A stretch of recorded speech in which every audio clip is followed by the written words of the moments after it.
Olá, bom dia, sejam bem-vindos.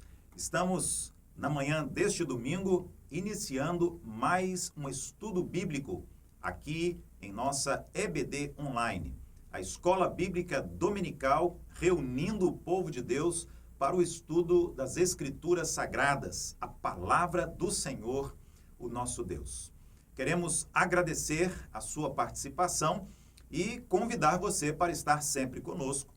Também para que você compartilhe o link desta aula com seus familiares, com seus amigos, para que tenham a mesma oportunidade do estudo da Bíblia Sagrada. Quero abrir um parêntese logo no início, porque no próximo final de semana a nossa igreja estará comemorando 125 anos. 125 anos da primeira Igreja Batista de Macaé. Próxima sexta-feira, às 7 horas da noite, sábado, atividades pela manhã, à tarde e à noite, às 7 horas, o culto, e no domingo, às 10 horas da manhã e também às 7 horas da noite. Nós estaremos recebendo a presença do presidente da Convenção Batista Brasileira, o pastor Ilquias Paim.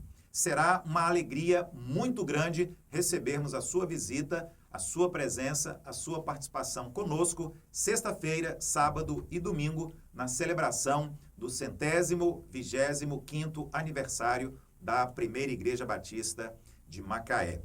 Bom, dito isto, vamos orar e, na sequência, o nosso estudo bíblico deste domingo. Na EBD Online, estamos estudando religiões e religiosidade. Vamos dar sequência hoje com um tema muito importante. Fique conosco, esteja atento, faça as suas leituras bíblicas, anotações, será muito relevante e contribuirá, eu creio, para o seu fortalecimento espiritual. Oremos. Pai querido, Deus eterno, Senhor do universo, somos gratos por mais um dia, gratos pela nossa vida, gratos pela nossa salvação em Teu Filho Jesus. E agora, quando estamos reunindo o Teu povo para o estudo da Tua Palavra, pedimos a direção, a bênção, a orientação, a iluminação do Teu Santo Espírito. Queremos ouvir a voz do Senhor falando ao nosso coração. Queremos aprender mais para o nosso crescimento espiritual. Abençoe a nossa EBD, abençoe também os professores, alunos que estão em classe presencialmente neste domingo pela manhã. Abençoe, ó Deus, o nosso Ministério de Educação Cristã e que o Senhor também continue abençoando toda a nossa igreja. Em nome de Jesus. Amém. Bom, vamos então prosseguir com a nossa série de estudos. Estamos, durante este trimestre, com a revista Religiões e Religiosidade. Já falamos aqui sobre vários temas importantes. Se você não participou, se você não assistiu, você pode procurar aqui no histórico de vídeos no canal do YouTube da nossa igreja e você poderá assistir novamente a estas aulas. Na verdade, a nossa EBD Online é um resumo, uma síntese. Apenas na sala, na classe, presencialmente, com todos os alunos e professores, é que o aluno consegue, junto com o professor, aprofundar-se um pouco mais no estudo da lição. Mas nós já falamos aqui sobre a religiosidade humana, já falamos aqui sobre algumas das grandes religiões e vamos continuar hoje. Hoje o tema Espiritismo. Hoje o nosso tema é Espiritismo. E eu quero colocar aqui ao lado alguns textos da Bíblia para que você anote e depois você poderá ler, poderá reler, poderá estudar estes textos. Deuteronômio 18, do versículo 9 ao versículo 18, Colossenses 1, de 13 a 20, Efésios 6, do versículo 10 ao versículo 20, e também carta aos Efésios, capítulo 2, versículos 8 e 9. Este último é o texto que vamos ler agora, porque ele é o versículo-chave do nosso estudo. Repito, hoje vamos falar sobre Espiritismo. O Espiritismo é o nosso tema, para que hoje você esteja conhecendo as características principais desta religião, conheça aquilo que a Bíblia Sagrada fala sobre cada um destes pontos, do ensino, da doutrina e da prática no Espiritismo, e isto, eu creio, estará também ajudando você, abençoando você e fortalecendo a sua fé e a sua doutrina bíblica. Bom, Efésios 2, versículos 8 e 9, texto muito conhecido de todos nós, aqui está escrito assim: porque pela graça sois salvos, mediante a fé, e isto não vem de vós, é dom de Deus, não de obras, para que ninguém se glorie. Meus irmãos, nós encontramos o Espiritismo em praticamente todo o mundo. E aqui no Brasil, o Espiritismo é grande, é forte. Para que você tenha uma ideia, cerca de 50% dos brasileiros estão de modo direto ou indireto envolvidos com alguma expressão religiosa a partir do Espiritismo. Algum envolvimento. Ou tiveram, ou estão, ou terão algum envolvimento. Até porque o Espiritismo está muito presente na mídia, muito presente nas emissoras de televisão, na internet, na literatura, na cultura brasileira, nas escolas, colégios, faculdades. Estuda-se muito sobre o Espiritismo porque ele está presente desde o descobrimento do Brasil e, portanto, é algo que nós precisamos saber, precisamos conhecer na sua base. Origens do Espiritismo. Em tempos bíblicos, nós sabemos que o Espiritismo já estava presente, já era uma realidade, tanto no Antigo Testamento quanto no Novo Testamento. Cultos espíritas aconteciam, por exemplo, na Babilônia. A Babilônia está presente no texto bíblico. O povo de Deus, o povo de Israel, esteve quase sempre envolvido com disputas, com conflitos, porque os babilônicos eram inimigos do povo de Deus. No Egito, também no Egito, e nós sabemos, José foi para o Egito, o povo de Deus esteve durante muitos anos no Egito, eles foram escravizados lá no Egito, lá também no Egito, os cultos espíritas aconteciam. Então, nós vamos encontrar sempre a presença, ou de maneira direta ou indireta, do Espiritismo em toda a Bíblia. No Brasil, aqui no nosso Brasil, no nosso país, que tem pouco mais de 500 anos, o nosso país é uma nação jovem, o nosso Brasil é um país muito novo, os portugueses chegaram aqui e eles encontraram os índios. E os índios já tinham práticas religiosas. E a prática religiosa dos índios, no descobrimento do Brasil, eram manifestações espíritas. Então, de alguma forma, nós podemos afirmar aqui, sim, que no Brasil, antes do seu descobrimento pelos portugueses, nós já tínhamos a presença do espiritismo. O pajé se comunicava com os espíritos da floresta e, assim, ele trazia para a sua tribo curas de enfermidades, entre aspas, claro, e orientações para uma série de práticas daquela comunidade. Também, mais uma vez aqui, quero colocar aspas, porque o líder espiritual da tribo indígena consultava porco-espinho, porco do mato, sucuri e coisas dessa natureza, que eles entendiam que eram espíritos e que falavam e que revelavam, de alguma maneira, a vontade de Deus, também aqui mais uma vez entre parênteses.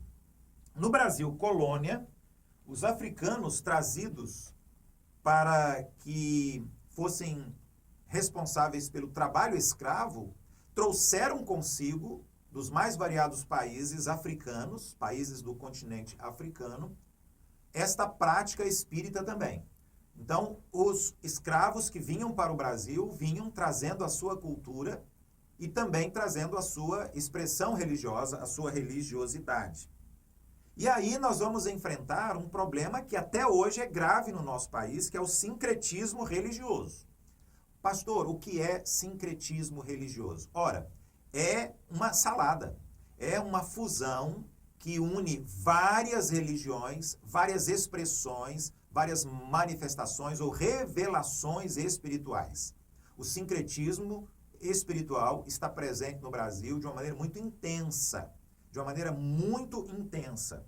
E aí nós vamos encontrar a presença em todo o país, de norte a sul, deste sincretismo religioso. E aí elementos de culto espírita penetraram por todos os meios, em vários lugares, em várias esferas, inclusive em muitas igrejas de outras religiões, também trazendo práticas espíritas para a sua doutrina. No Brasil Império, nós vamos encontrar aí o kardecismo. O primeiro centro espírita kardecista foi aberto na cidade de Salvador, na Bahia, no ano de 1865. Foi assim chamado porque o seu fundador, o francês Hippolyte Rivel, tomou o nome do antigo poeta Allan Kardec por acreditar que ele era a reencarnação de Kardec. Kardec codificou as doutrinas do Espiritismo como é praticado até hoje, e por isso nós chamamos o Espiritismo também de kardecismo. E aí, neste Brasil Império também chegou a Umbanda. A Umbanda é outra expressão espírita. Sincretista, a Umbanda tem elementos do candomblé, do kardecismo e também do catolicismo, e começou em Niterói, no Rio de Janeiro, aqui bem pertinho de nós, em meados do século XX. Bom, mas embora toda a lição de hoje seja importante, todas as informações, todos os detalhes, o mais importante para nós é esta parte, quando nós falamos sobre o ensino, a doutrina. O que os espíritas acreditam, ensinam, e qual é a prática religiosa também deles, dos espíritas. Primeiro, o animismo, o culto aos espíritos de animais e das forças da natureza, que é uma tentativa de apaziguar entidades poderosas, ganhar proteção, prosperidade, ganhar fertilidade e, de um modo geral, resolver os seus mais variados problemas. Portanto, ponto 1, o animismo é uma doutrina do espiritismo. Cultuam o espírito da montanha para que haja uma safra mais abençoada nos campos e outras coisas também. Acerca deste ponto aqui da doutrina espírita, o animismo, vou colocar aqui ao lado para que você depois leia e medite na carta aos Romanos, no capítulo 1, versículos de 20 a 23. Com relação ao kardecismo, ele ensina que o ser humano é um espírito e que este espírito mora temporariamente no seu corpo. Até aí nós também cremos, mas a grande questão é que o kardecismo vai ensinar a reencarnação, sucessivas reencarnações, onde a pessoa tem a oportunidade de voltar em outro corpo, o seu espírito volta para crescer, para melhorar, para tornar-se mais santo, mais amigável, mais correto em suas ações. E aí, naturalmente, que eles vão se tornando mais puros e com melhores condições de um dia estarem no céu. A Bíblia diz, em Hebreus 9, 27, que o homem morre uma única vez e logo após a sua morte única, ele vai enfrentar o julgamento. Hebreus 9, versículo 27. Apocalipse 1:5 diz que Jesus Cristo nos ama e nos libertou dos nossos pecados por meio do seu sangue. Portanto, o que nos torna melhores, perdoa os nossos pecados e nos salva, não são as sucessivas reencarnações, mas o sangue de Jesus que foi derramado na cruz do Calvário. Nós vamos também perceber que o corpo ele é importante e que nós devemos viver dignamente, cuidando do nosso corpo, porque ele está a serviço do Senhor, o nosso Deus. Hebreus 10, versículos 5 e 10. Ressuscitados por Cristo, teremos corpos glorificados. Primeira carta aos Coríntios, capítulo 15, e primeira carta de João 3, versículo 2. Ponto 3. Seguimos falando sobre a doutrina do Espiritismo e agora vamos falar sobre a Umbanda, ok? Falamos então sobre o animismo, falamos sobre o kardecismo e agora falamos sobre a Umbanda. Ensina que existem ordens organizadas de espíritos. Com a evolução do planeta Terra, as potências malignas vão aos poucos desaparecendo. Bom, a Bíblia diz exatamente o contrário. A Bíblia diz que, à medida que o tempo passa, a maldade, a iniquidade, o pecado, a corrupção, tudo isso aumenta.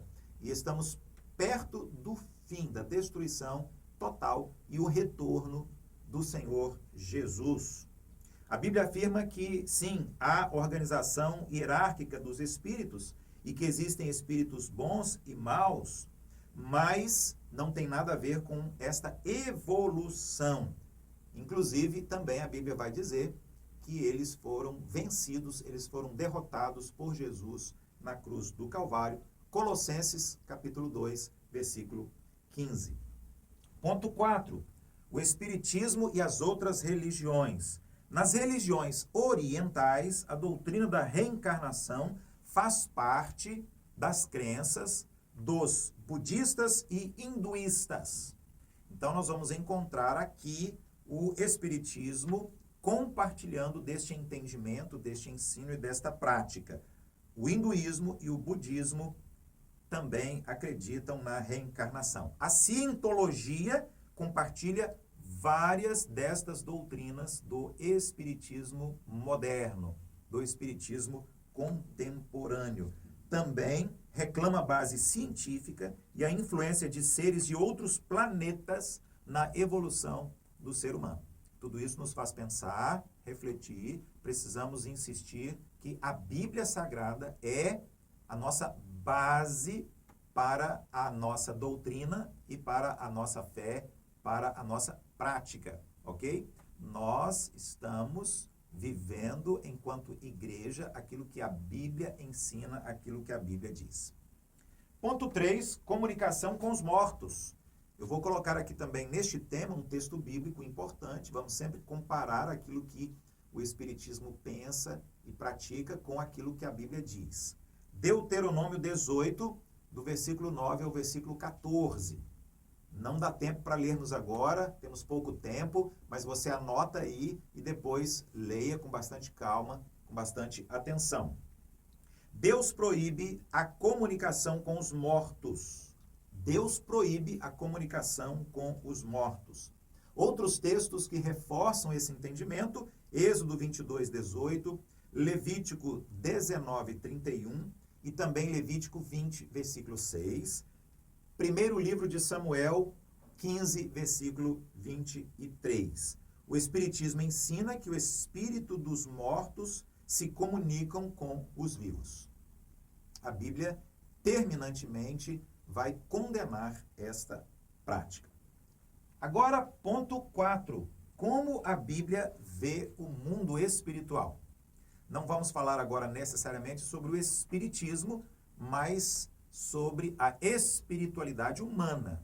Tema que nós já abordamos lá atrás, nas primeiras lições, nos primeiros estudos, porque entendemos que o ser humano, ele é dotado de uma alma. Portanto, todos nós somos seres espirituais. Agora vamos ver o que a Bíblia diz. Os espíritos existem e foram criados por Deus. Criados para a glória de Deus. Também os espíritos estão sujeitos a Deus, porque Deus é soberano e é a autoridade máxima. Um exemplo clássico é quando Deus permitiu que Satanás tocasse em Jó. Os espíritos estão sujeitos a Deus, o Pai, e os espíritos estão sujeitos a Deus, o Filho, o Messias, Jesus Cristo, que também tinha e tem toda a autoridade e poder acima dos espíritos. Deus usa os seus servos fiéis e a igreja como testemunhas da sua sabedoria e poder perante o mundo invisível destes espíritos que existem e que são, de fato, reais e estão descritos e narrados nas páginas das Escrituras Sagradas. Os espíritos rebeldes, liderados por Satanás. Os espíritos rebeldes são liderados por Satanás, o diabo. Você sabe, essa expressão significa o inimigo de Deus, o inimigo de Jesus, o inimigo do Espírito Santo, o inimigo da igreja, o nosso inimigo. E o que a Bíblia fala sobre esses espíritos rebeldes? Primeiro, opõem-se a Deus, opõem-se aos servos de Deus, querem atrair para si a adoração, mas a adoração ela só pode e deve ser oferecida a Deus. Eles espalham doutrinas falsas, eles são especialistas em mentiras, foram derrotados na cruz, isso é muito importante que se diga, ficarão condenados e presos no inferno para todo sempre, na volta do Senhor Jesus, podem entrar e possuir seres humanos e animais. Vejam só, impressionante, eu quero novamente aqui fazer um comentário um pouco mais extenso a este respeito. Você já ouviu falar em pessoas que foram dominadas por espíritos maus? A expressão mais utilizada é que aquela pessoa foi endemoniada. Um demônio entrou e dominou aquela vida. Isso acontece porque a pessoa permite, de alguma forma, direta ou indireta, a pessoa dá permissão, a pessoa também está frágil, por uma série de razões, por uma série de manifestações pecaminosas. Mas uma coisa muito importante é preciso ser dito aqui. Todo aquele que tem Jesus Cristo como único Senhor e Salvador, quem habita nele é o Espírito Santo de Deus.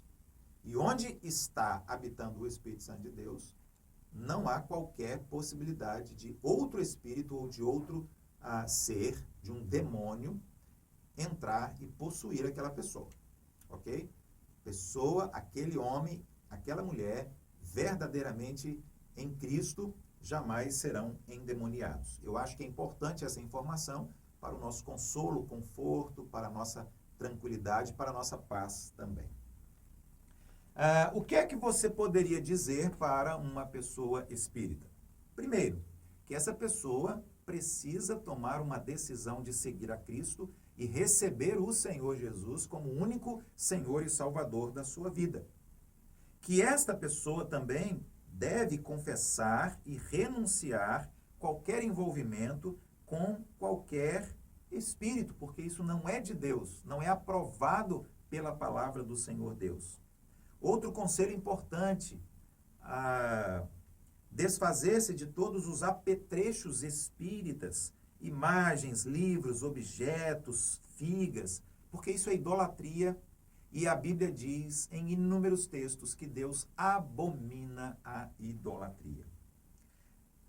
Ter as feridas emocionais e psicológicas saradas pelo amor, principalmente pelo amor de Deus.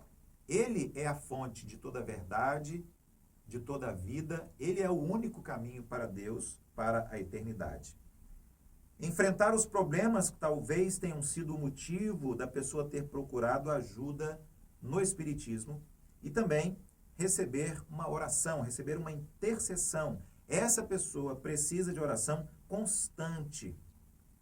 Essa pessoa precisa receber de nós orações para que o Espírito Santo de Deus, o próprio Deus, no seu Filho Jesus, esteja fazendo uma obra na vida daquela pessoa.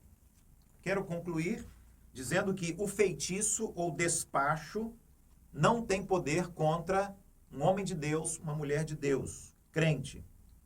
Podemos citar aqui, também a Bíblia Sagrada mais uma vez, o caso de Balaão. Esse profeta desobediente tudo fez para amaldiçoar o povo de Deus porque ele estava interessado em riqueza, em dinheiro. Não lhe foi permitido conseguir isso e ele perdeu todas as riquezas que ele ganharia. No final, foi forçado a confessar.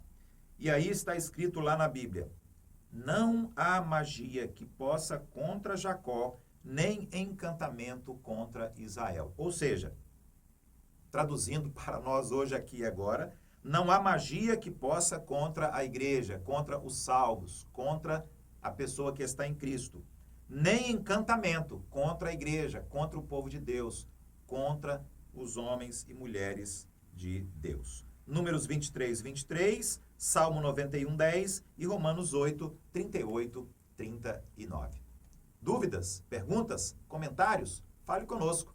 Será um prazer dialogar com você um pouco mais sobre as doutrinas da Bíblia, especificamente hoje no nosso estudo sobre o Espiritismo.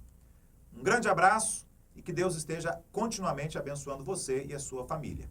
Aproveito mais uma vez a oportunidade para convidar você, hoje, domingo, 10 horas da manhã, culto no Templo da Primeira Igreja Batista de Macaé. Também às 7 horas da noite. Se você não pode estar aqui presencialmente, participe assistindo através do canal da igreja no YouTube. E no próximo final de semana estaremos celebrando 125 anos da igreja. 125º aniversário da Primeira Igreja Batista de Macaé. Sexta-feira à noite, às 7 horas. No sábado, atividades pela manhã, à tarde, culto à noite, às 7 horas. E domingo, culto às 10 da manhã e culto às 7 horas da noite. Um grande abraço, agora sim. Deus abençoe você e a sua família. E até o nosso próximo estudo na EBD Online.